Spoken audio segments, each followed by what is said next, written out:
Alors, dans cette vidéo, je vais reprendre la suite et la fin du cours sur les matrices et les systèmes linéaires. Et sauf erreur de ma part, on était arrivé à peu près au paragraphe 7, les opérations sur les tableaux NumPy. Alors, je vous laisse évidemment, avant de regarder cette vidéo, vous remettre dans ce qu'on avait déjà fait avant, hein. Dans le début de ce cours, j'avais simplement rappelé des notions de base sur les tableaux NumPy. Qu'est-ce qu'on peut faire avec? Et en particulier, un peu une nouveauté qui était la manipulation de tableaux bidimensionnels qui vont représenter des matrices, donc des listes de listes, mais version tableau NumPy.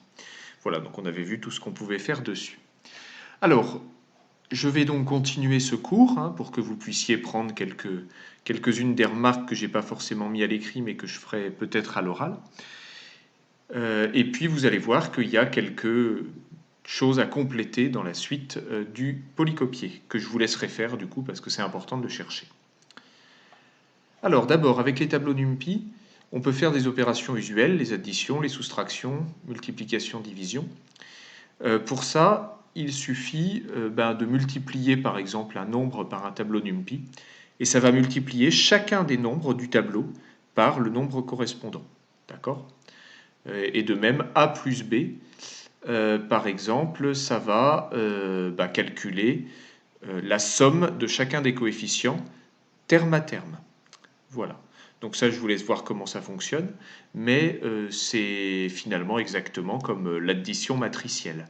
Alors il faut bien entendu que les tableaux soient exactement de même taille pour que l'opération ait un sens et qu'il accepte de vous calculer ça. Si vous multipliez deux tableaux NumPy, alors attention, ce n'est pas une multiplication matricielle, mais une multiplication terme à terme, hein, une multiplication naïve. En fait, ça prend les AIJ, ça multiplie par BIJ et ça vous donne le résultat correspondant. Donc c'est vraiment une multiplication terme à terme. Je vous laisse voir comment ça fonctionne. Voilà A, B, hein, donc la matrice remplie de 1, donc la matrice avec que des 5 quand on multiplie par 5. Et puis cette matrice-là, donc si on fait A fois B, on a à chaque fois le produit des AIJ plus AIJ fois BIJ. Pareil pour la division, je ne détaille pas. Et puis les puissances appliquées à un tableau NumPy, c'est les nombres à la puissance correspondante. Donc c'est vraiment chacun des éléments, hein, à la puissance 3 par exemple ici.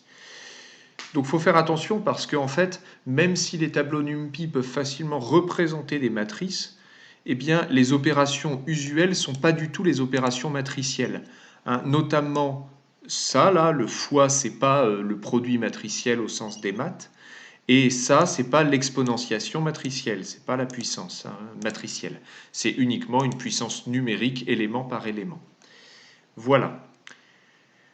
Donc,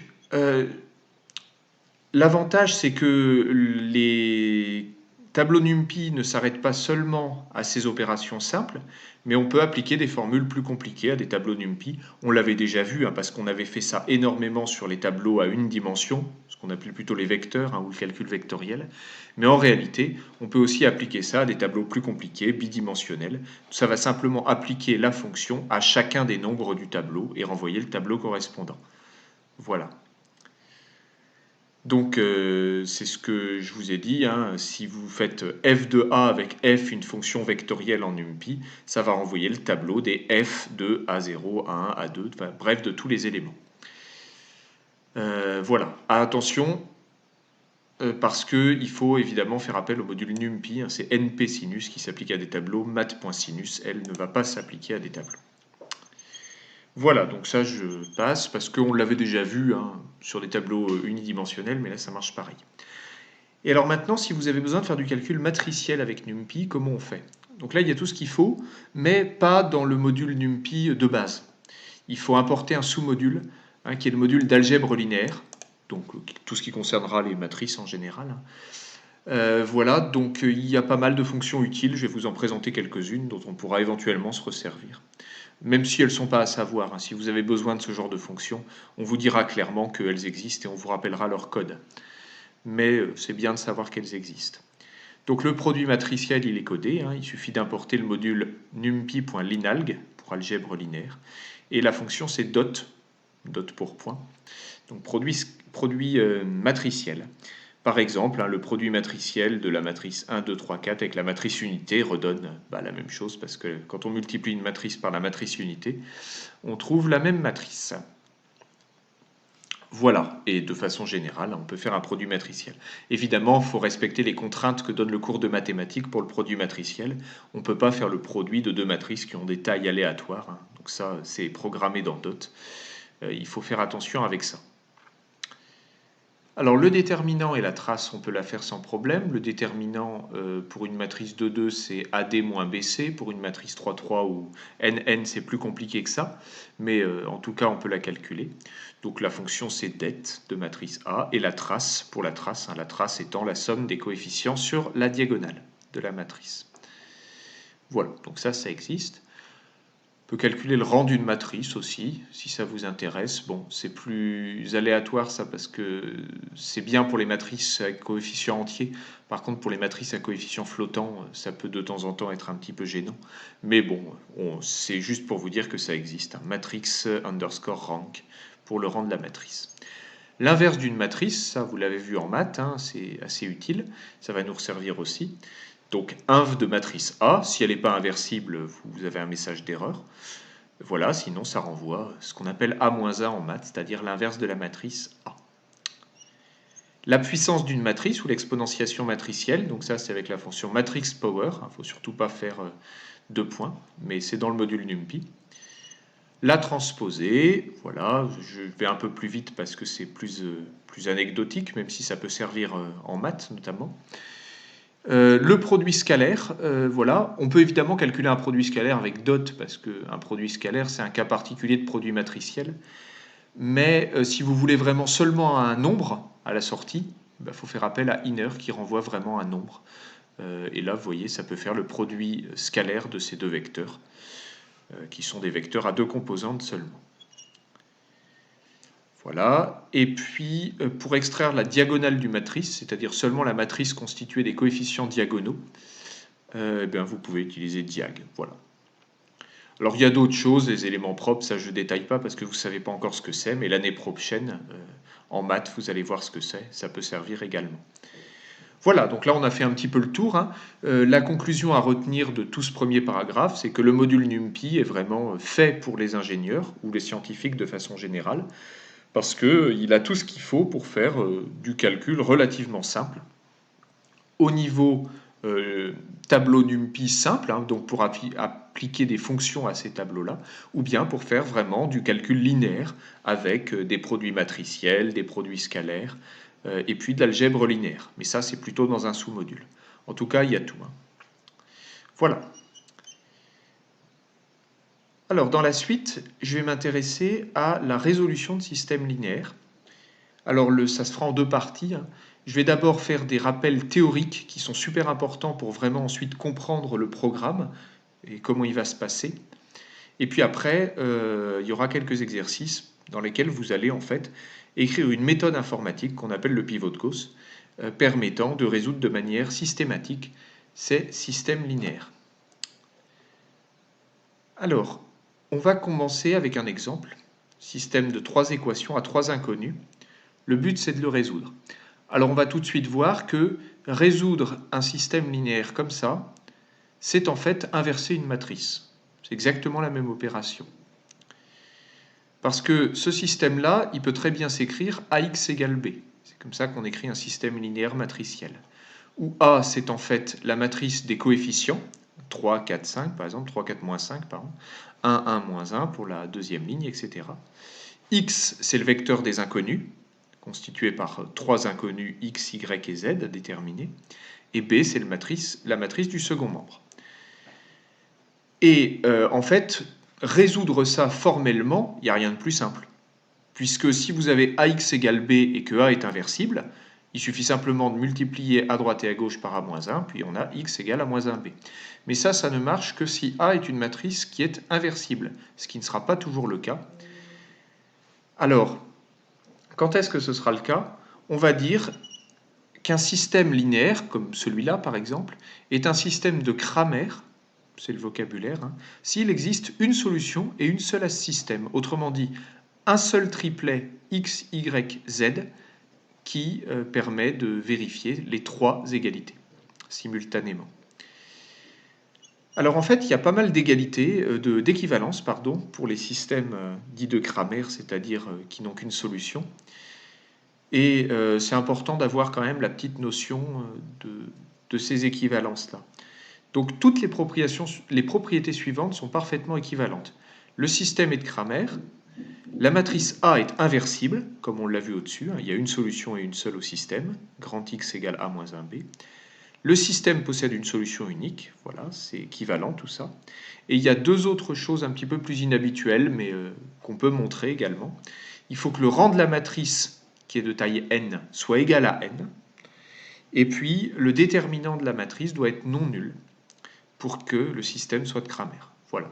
Tout ça, c'est finalement des conditions équivalentes pour que le système n'ait qu'une solution et une seule. Alors ça, c'est crucial, hein, parce que en réalité, quand on pose des systèmes linéaires, même dans un cadre d'ingénieur, on a besoin que le système n'ait qu'une solution et une seule. S'il n'a pas qu'une solution et une seule, ça veut dire qu'il y a en fait un sous-espace vectoriel ensemble de solutions qui est de dimension en fait strictement supérieure à 1. Et là, du coup, il va falloir plus d'outils pour vraiment caractériser les solutions. Donc voilà, on va essayer de se restreindre dans la suite à des systèmes qui n'ont qu'une solution, autrement dit, qui vérifient tout ça, qui sont des systèmes de Cramer. Alors je vous donne un petit exemple. Bon, le système suivant que je vous ai présenté en introduction, en fait, c'est un système de Cramer. On peut le vérifier avec tout ça, hein, si on prenait le temps de le faire. Et en fait, il a pour unique solution, bon, ça c'est moi qui vous le dis, c'est moi qui l'ai fait avec Python. Mais voilà, c'est pas immédiat du tout, hein, mais on peut le résoudre. Alors là, il y a un autre système linéaire, plus simple. Lui, il n'est pas de Cramer.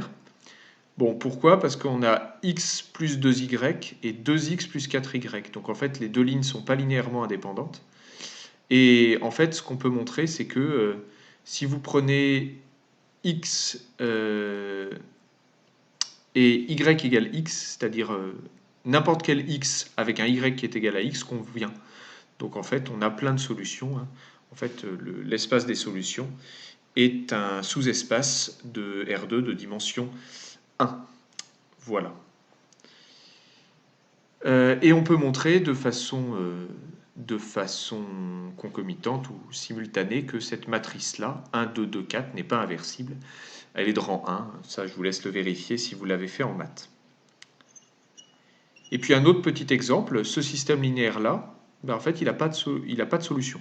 Bon, il n'est pas de Cramer, ça se voit parce que, encore une fois, les deux membres de gauche ici ne sont pas linéairement indépendants. L'un est l'opposé de l'autre, ça se voit très bien. Et puis, A n'est pas inversible. Hein. Cette matrice-là, vous pouvez montrer facilement qu'elle n'est pas inversible si vous avez fait le cours correspondant. Donc, dans la suite, on n'autorise que des systèmes de Cramer. Si on ne l'a pas, on verra que notre méthode de résolution va bugger. Et de toute façon, en fait, c'est pas, quand on cherche à résoudre un système, on ne se place pas dans ce cadre défavorable. On se place vraiment dans le cas de systèmes ne possédant qu'une unique solution. Alors, pour résoudre n'importe quel système linéaire, même pas de taille 3,3, hein, parce que là on se restreint à taille 3,3 pour les exemples, mais en pratique, en ingénierie, c'est plutôt des systèmes de taille 1000 au minimum, donc voilà, 1000 équations, 1000 inconnus, voire même beaucoup plus hein, dans certains cas. Alors il y a plein de techniques différentes, des techniques qui sont parfois très avancées mathématiquement pour résoudre ce genre de système, c'est même une grosse branche de l'ingénierie mathématique, mais nous on va voir finalement l'algorithme le plus simple, un algorithme universel qui peut parfois être très lourd, mais qui a le mérite de marcher vraiment tout le temps. C'est l'algorithme du pivot de Gauss. Voilà. Alors, cet algorithme se fonde sur une constatation vraiment simple. Un système qui est dit triangulaire se résout super facilement. Alors, qu'est-ce que c'est un système triangulaire? Ce que je vais appeler un système triangulaire dans ce cours-là, c'est un système dans lequel on a une première équation qui relie toutes les inconnues, alors je vais noter x0, x1 jusqu'à xn-1 les inconnus, hein, il y en a n. Donc la première ligne, c'est une équation reliant toutes les inconnues. La deuxième ligne va relier toutes les inconnues sauf une, ici la première, etc. Et puis la dernière ligne, elle va donner seulement une équation sur la dernière inconnue. Alors je vous donne un petit exemple. Ce système-là, c'est un système triangulaire, puisque la première ligne fait intervenir les trois inconnues, la deuxième ligne seulement deux, et la dernière ligne une seule inconnue. Voilà. Alors, je vous laisse réfléchir un peu à cet exercice-là, qu'on pourra regarder la semaine prochaine. Quelle propriété possède la matrice associée à un système triangulaire? Vous pouvez écrire d'ailleurs la matrice correspondant à ce système-là. Et puis, pour résoudre un système triangulaire, évidemment, c'est très simple. Là, la technique, elle est simple. Pourquoi? Parce que la dernière équation fait intervenir seulement une inconnue. Donc, pour la trouver, c'est extrêmement simple. Une fois qu'on l'a trouvée, eh bien, on reporte la valeur de cette dernière inconnue dans l'avant-dernière ligne. Donc, ce z-là ne sera plus une inconnue. On n'aura plus qu'une seule inconnue qui sera y, qu'on isolera. Et puis on remonte peu à peu dans le système. S'il y avait plus de lignes, on continuerait comme ça. Et puis on peut résoudre comme ça, en remontant, et trouver toutes les inconnues. Et donc résoudre le système. Voilà. Ça s'appelle la phase de remontée, parce qu'on remonte dans le système d'équations. Et ce sera la dernière étape de l'algorithme du pivot de Gauss, en fait. Ce sera ce qui nous permettra d'accéder à la solution. Comme c'est l'étape la plus simple à comprendre, je commence par elle. Et pour voir si vous avez bien compris, je vous propose de le mettre tout de suite en pratique et puis de résoudre le système triangulaire ci-dessus. Voilà, je vous laisse le faire en appuyant sur pause et puis vous me direz combien vous trouverez au prochain cours. Dans la suite, on va voir comment résoudre un système linéaire complet par la méthode du pivot. Donc, je vous ai présenté la phase de remontée juste avant. Mais si le système est maintenant un système complet comme celui-ci, là c'est simplement un système 3-3, mais on va généraliser après à n'importe quel autre système, il va falloir le transformer en un système triangulaire. Et donc ça on fait la méthode du pivot. Pour ça, on va s'y prendre de la manière suivante. On va d'abord commencer par éliminer tous les x, sauf sur la première ligne bien entendu. Donc là, à chaque fois la première inconnue, il faut toutes les éliminer. Alors ça se fait en utilisant ce qu'on va appeler le pivot, c'est-à-dire le coefficient devant le premier x, celui qu'on veut garder en fait, et en faisant des combinaisons linéaires, en utilisant ce pivot-là, et chacun des coefficients, A1, 0, A2, 0, etc., en faisant des combinaisons linéaires entre les lignes pour éliminer en fait ce terme-là, et éliminer ce terme-là aussi, et tous les autres qui pourraient être en dessous. Donc voilà, à chaque fois en utilisant le coefficient qui a devant, parce qu'on verra qu'il va servir dans les calculs. Donc pour voir si vous avez compris, ça je pense que vous l'avez déjà fait en maths, mais ça fait du bien de se remettre finalement l'algorithme dans la tête sur un exemple concret relativement simple. Je vous propose de partir de ce système-là, complet, et puis de mettre en œuvre la méthode du pivot de Gauss pour le transformer en un système triangulaire, puis après remonter, mais remonter c'est facile, c'est transformer en un système triangulaire qui est un peu plus dur. Voilà. Donc vous pouvez appuyer sur pause, le faire, je vous donne juste un indice. Là j'ai pris un système pour lequel la solution est vraiment très simple. Si vous ne trouvez pas une solution très simple pour x, y, z, c'est que vous vous êtes trompé. Donc voilà, dites-moi si vous n'y arrivez pas. Et vous pouvez prendre, je pense que c'est bien de prendre 5 minutes pour résoudre ce système.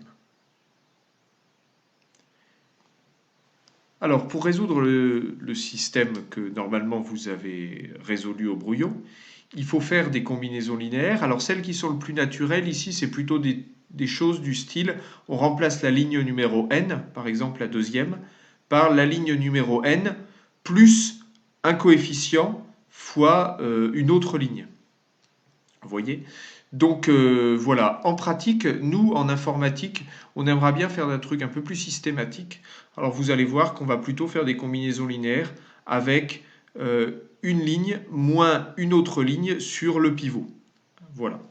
Donc ce sera plutôt ce genre de choses qu'on va faire. C'est beaucoup moins pratique à la main parce que ça fait apparaître des fractions et quand on a des entiers, c'est pas très pratique. Des fois on n'a pas le choix, mais par contre en informatique, ce sera mieux. Alors il y a juste un petit problème avec cette méthode informatique, c'est que de temps en temps, en faisant des combinaisons linéaires, puis en éliminant tous les x, puis tous les y, puis tous les z, enfin là, il n'y aura pas de z à éliminer, mais si le système était plus gros, il faudrait faire ça plein de fois, on peut très bien tomber à un moment sur un pivot très proche de 0. Ça peut arriver. Et très proche de 0 en informatique, on sait bien qu'on n'aime pas trop quand on fait ce genre d'opération, parce que si on divise par un nombre très proche de 0, eh bien, ça va donner un nombre très grand, et donc on va perdre en précision relative. Voilà, il peut arriver que de temps en temps, une division très proche de 0 nous pose des problèmes. Alors, pour limiter ce risque, il y a une espèce de sorte de recette de cuisine, mais qui marche bien en pratique. C'est simplement qu'avant de sélectionner un pivot, eh bien, on va s'assurer que c'est le plus grand possible, en valeur absolue. Parce que comme ça, on évite les divisions par des nombres très proches de 0. Par exemple, ici, bon, vous voyez, il y a un 2 devant le x, et c'est ce pivot-là qu'on va utiliser, parce que, en fait, là, pour le moment, rien n'est strictement plus grand que 2. Il y a un 2 ici, mais tout va bien. Par contre, si là, j'avais eu 1x, non pas 2x, mais 1x, alors j'aurais pris cette ligne-là et je l'aurais tout simplement intervertie avec la première pour avoir le pivot le plus grand, ça aurait été 2, en position de pivot. Voilà. Alors on va faire ça, vous allez voir, ça se fait très facilement en informatique, mais c'est simplement pour éviter les gags numériques. Les gags voulant dire on divise par un nombre très proche de 0 et on perd en précision. Alors, si vous m'avez suivi jusqu'à maintenant, on a besoin de plusieurs ingrédients, parce que c'est vraiment une recette, la méthode du pivot de Gauss. Et pour mettre en œuvre cette recette-là, on a besoin de plusieurs ingrédients. Alors la première, c'est une fonction qui va rechercher le pivot le plus grand possible, parce qu'on en a besoin. Donc je vous propose en fait d'écrire une fonction, chercher pivot, et ensuite de prendre vraiment du temps pour essayer de comprendre l'intérêt de toutes les fonctions derrière, et de trouver donc une expression informatique à ces fonctions-là. Voilà, donc il y a quand même un petit peu de travail, il y a 3 fonctions de base, elles se font en général assez bien, et une fois que vous les aurez écrites et que vous les aurez testées avec l'ordinateur, vous allez pouvoir me proposer une recette, c'est-à-dire en fait quelque chose qui utilise les fonctions au-dessus et qui résout entièrement un système du style ax égale b. Voilà. Et pour le tester, je vous propose de prendre le petit système 3-3 qu'on a vu au-dessus là. Et si tout marche bien, vous retrouverez la solution numérique. Voilà. C'est pas facile, ça demande du travail, mais je pense vraiment que il faut le tester, le faire. Vous pouvez m'envoyer des mails quand vous êtes bloqué, et puis me proposer une solution. Voilà. Et puis, c'est en fonction des retours que j'ai, je pourrais vous envoyer le corrigé de ceci. Alors, je termine juste par 2 petits compléments, et puis après, je vous laisserai vraiment chercher l'algorithme du pivot de Gauss en entier. Normalement, quand vous l'aurez écrit, si vous analysez bien complètement l'algorithme, pour un système de n équations à n inconnues, le pivot de Gauss a une complexité en grand O de n cube. Alors, grand O de n cube, dans l'absolu, c'est relativement peu efficace. Enfin, c'est peu efficace. Disons qu'il faut faire attention. Dès que le système commence à avoir, par exemple, 1000 équations, 1000 inconnues, eh bien, si vraiment il y a n cube opérations, ça fait 1000 au cube. Donc, voilà, 1000 au cube, ça fait 1 milliard d'opérations. Ça commence à être beaucoup pour un ordinateur domestique. Donc, on ne peut pas, a priori, résoudre des systèmes trop gros par la méthode du pivot de Gauss sans précaution. Alors il existe quand même d'autres méthodes plus efficaces, mais ça c'est plutôt pour les matrices creuses, c'est-à-dire des matrices un peu particulières pour lesquelles il y a beaucoup de zéros. Dans ces cas-là, il y a des méthodes un peu plus efficaces pour résoudre ce genre de système. Alors, sachez quand même que la méthode du pivot de Gauss, on l'a programmée vraiment pour s'entraîner, parce que c'est un excellent exercice pour manipuler des tableaux, manipuler des matrices, et puis comprendre les diverses opérations qu'on peut faire là-dessus pour résoudre un problème d'algèbre linéaire. Un peu comme toujours dans tous les chapitres au programme, il ne va jamais on n'aura jamais besoin de reprogrammer le pivot de Gauss depuis le début. Ça ne sert à rien. C'est ce que je vous mets ici. Hein. Les bibliothèques de résolution sont bien plus performantes que la méthode du pivot de Gauss programmée brute. D'une part parce que parfois elles peuvent utiliser des propriétés de matrice à inverser, c'est-à-dire qu'elles vont analyser un peu la matrice avant de résoudre le pivot, avant de résoudre le système. Et il y a une autre explication, c'est simplement parce que, en fait, les fonctions de bibliothèque, quand vous faites appel par exemple à cette fonction-là, hein, np.linalg.solve du module d'algèbre linéaire de NumPy, eh bien ces fonctions-là sont en fait déjà précompilées. Vous faites appel à des fonctions qui n'ont pas besoin d'être interprétées. Ce pas des fonctions écrites en Python. C'est déjà des fonctions qui sont écrites en langage machine et qui sont prêtes à agir sur les données directement. Elles n'ont pas besoin de passer par un interpréteur Python qui va ensuite traduire ça en langage machine. Voilà. Donc c'est beaucoup plus efficace. Et derrière le beaucoup, eh bien, il faut voir, hein, là par exemple, j'ai fait une petite simulation qui vous donne l'ordre de grandeur. Alors en bleu ici, c'est une résolution de la méthode du pivot de Gauss par mon ordinateur lorsque je lui mets en entrée une matrice A de taille n, une matrice totalement aléatoire, avec des coefficients aléatoires.